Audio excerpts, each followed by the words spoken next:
કચ્છી ગુજરાતી સરિતામાના ચેનલમાં આપણું હાર્દિક સ્વાગત છે। આજે આપણે બનાવશું બદામ શેક। તો એના માટે મેં આ અડધી વાટકી આ બદામ આખી રાત પલાળીને રાખી હતી। હવે આ પલળીને આ ડબલ થઈ ગઈ છે। તો હવે આપણે એમાંથી આ છાલ કાઢી લઈએ। આપણે આવી રીતે આમ બધી છાલ આમ છે ને બધાની આમ કાઢી લઈએ। બદામની બધી છાલ કાઢી લીધી છે। હવે આપણે આ મિક્સર જારમાં એડ કરી દઈએ અને એમાં અડધી વાટકી દૂધ નાખી એની આપણે પેસ્ટ બનાવી લઈએ। હવે આપણી આ બદામની પેસ્ટ તૈયાર થઈ ગઈ છે।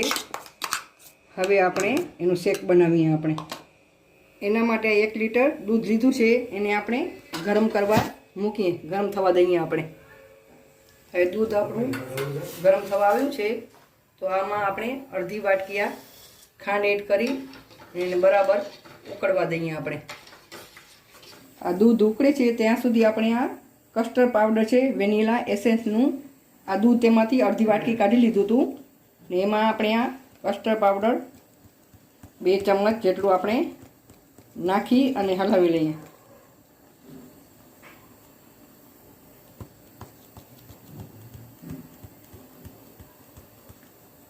આવી રીતે નાખી અને બરાબર એને હલાવી અને ગાંઠા પડવા ન જોઈએ, આવી રીતે મિક્સ કરી લઈએ બરાબર।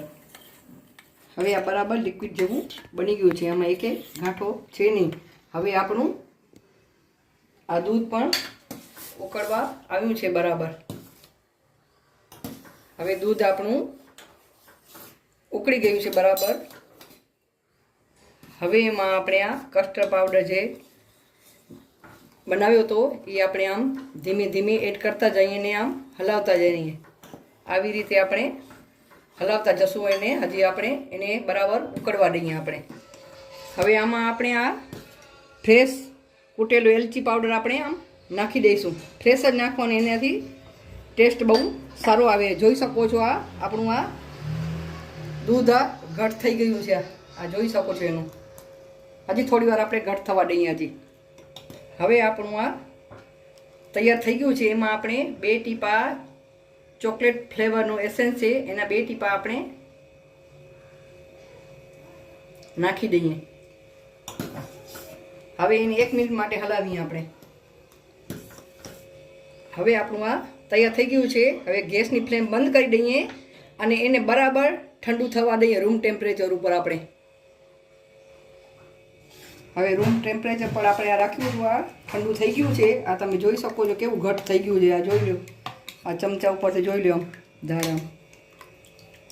ઉનાળામાં તો આપણે ઠંડુ ઠંડુ પીવાની ખૂબ જ મજા આવે ને બહુ જ ઈચ્છા થાય। નાના બાળકોને તો આ બહુ ભાવે। આપણે જે બદામ પીસીને રાખી હતી તે હવે આમાં આપણે એડ કરી લઈએ આપણે।